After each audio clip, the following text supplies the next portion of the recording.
In today's video, I am going to be breaking down the 5 most popular offenses that I have seen so far over the past year that the youth teams are using up here in Canada. These are great offenses that can work in the States and pretty much anywhere around the world as well. So let's get down and let's check these out. I think that they could help your team. So first, it's a zone offense because there's just so many teams that run a zone defense.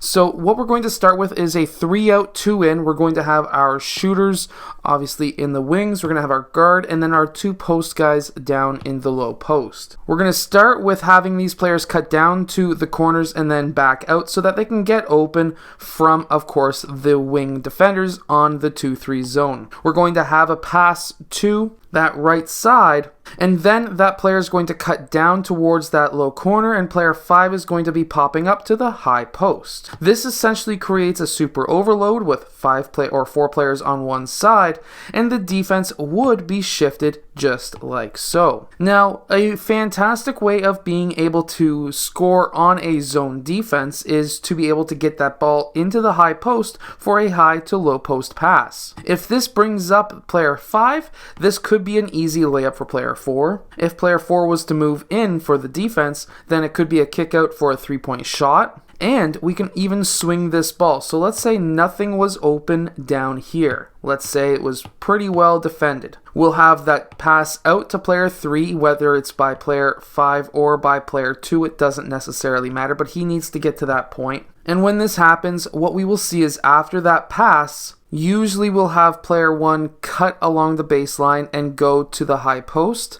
And then we would have players 5 and 4 cross to the high to low post and low to high post. When they make that cross, we should be looking in to that high post so we can get a high post to low post pass. Or we can swing that ball to player 1, who of course could be open for the 3. And of course, meanwhile, we'll be seeing the defense shift over. And after that pass, we would then have player 3 cut to the low corner. Again, mainly to, of course, potentially be open for a 3. And of course, we may see the defense shift like this, where we could have that pass into player 4 for a high to low post pass. Or we could even have player 5 set a back screen, again, for player 3, and this could be a layup as well. Now, 3-out, 2-in motion offenses like that work extremely well against zone defenses.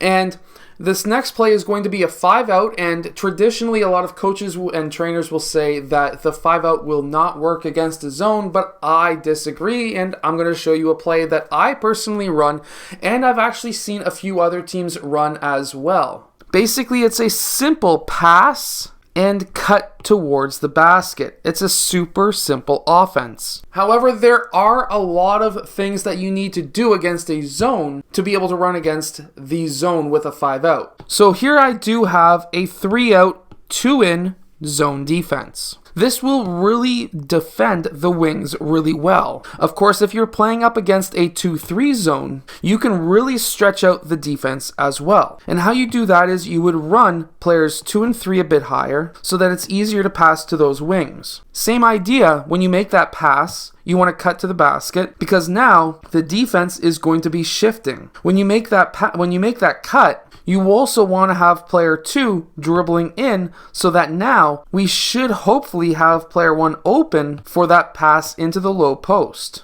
If that's the case, when player 1 gets that ball into the low post, I understand that he is a small guy. He's probably not going to have a very good chance of scoring against player 5, who is a big, probably massive center. However, because we're spreading the floor, we are really spreading out where these defensive players are. And we want player 1 to get that ball and to actually look over his shoulder to see what's happening with these 2 defenders, because if they are looking at him, we want player 3 to cut back door so that he can hit him up with a layup. It's a super simple play, and it's just a pass to the wing, cut to the basket, and then weak side cut. Super simple play. If player 1 was not open, which means that player 3 would have never cut, then player 3 would then fill the top, player 5 would fill the wing, and player 1 would then be able to do one of 2 things. This would give player 1 the ability to set a back screen on player 4, or to clear out to the opposite side. Personally, I would prefer the back screen, mainly because that will then allow player 4 to cut to the high post, which would be a pass to the high post that would draw up player 5, and then we would have player 1 roll towards the basket for a layup. This is a super simple play that all stems from a very basic 5-out motion offense, a pass and cut. Now, I personally run very similar plays to this, but you can also get the complete guide to the 5-out basketball offense down in the description below. Now, against a man-to-man, you can run a 5-out offense as well, and this next one is, again, another offense that I've seen a ton of. We even use it ourselves. And what it is a pass and screen for the player that you passed to. This then allows player 4 to use that screen, hope that there's a hedge so that player 1 can roll towards the basket. If he's open for that pass, get him the ball because that could collapse the help side defenders, which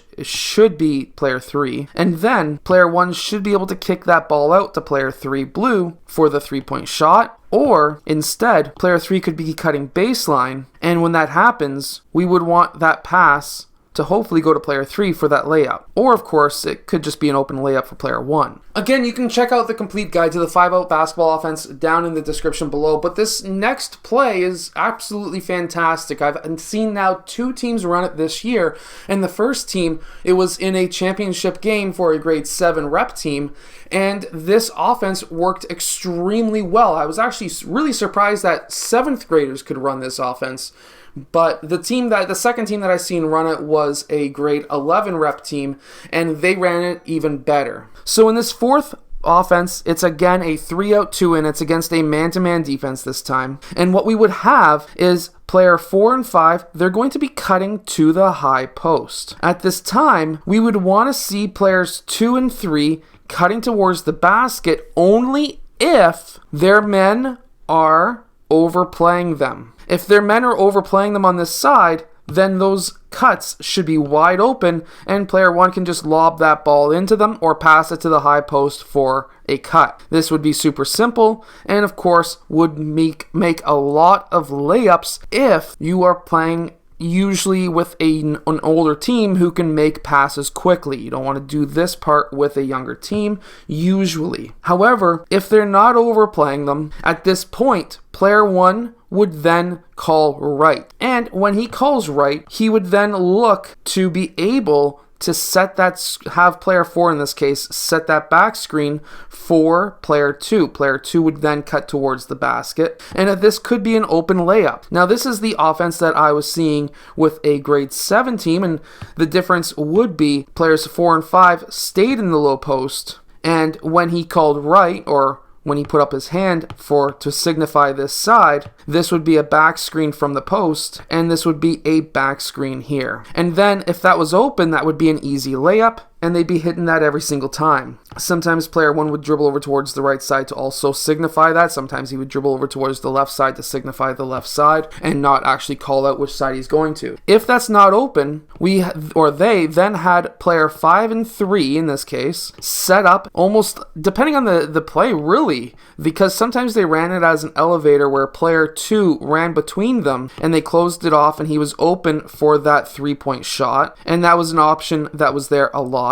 Other times, they actually ran it as a staggered screen. So they had essentially a staggered screen where player 3 would then curl around and pop for the 3. Other times where if player 3 started cheating, instead of using the secondary screen, player 2 would then curl back off, deny the screen, in which case player 1 would send up a lob pass to him for the 3-point shot. That was actually being ran by 7th graders, and I was very, very impressed and very, very surprised. That's actually an offense that we see a lot of the Golden State Warriors running, and for 7th graders to be running that secondary option I just showed you was very impressive, and I really want to give them congrats if they're obviously watching this video. This next play is a horns offense, and this play is being ran a lot at the prep school level in the States as well as up here from the highlights that I've been watching and the games that I've been watching online. And it's a very simple offense, and I really do enjoy watching it. And what they do is they set a screen on the one side and they set a pin down screen on the opposite side. When they set this up, player 1 will then dribble out towards this right side and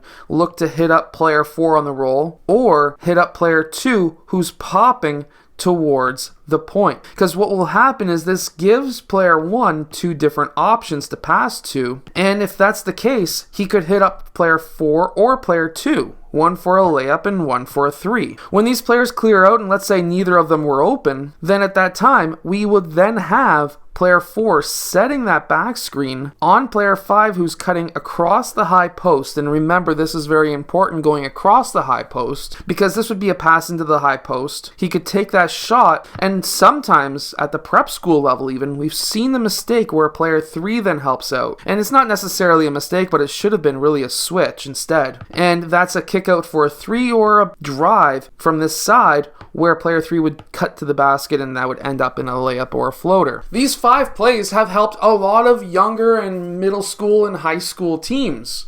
I hope that this video has helped you win more games. If it has, hit that like button and subscribe, and I'll see you guys again next time. Make sure to go check out my complete guide to the 5-out offense down in the description below.